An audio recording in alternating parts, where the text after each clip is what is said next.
Kasabay ng papalapit na holiday season, ay papalapit na rin ang final week term ng mga estudyante mula sa iba't ibang universidad katulad na lamang ng Bulacan State University sa Malolos.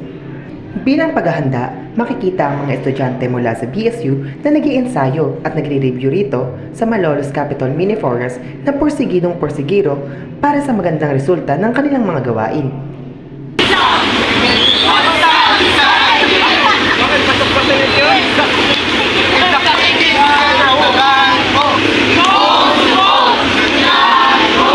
Di ba po papalapit na po yung finals, tapos parang sabay-sabay po yung mga gawain. Ano po yung mga paghahanda pong ginagawa nyo ngayon?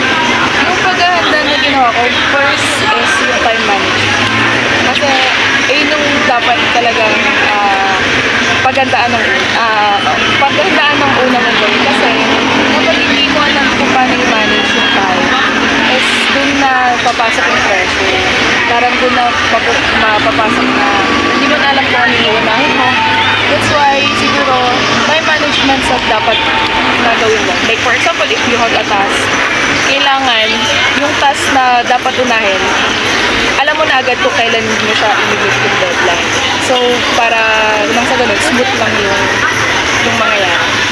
Makikita na abala ang mga estudyante sa kani-kanilang mga gawain para sa kanilang final performances at final activities sa kanilang mga subjects.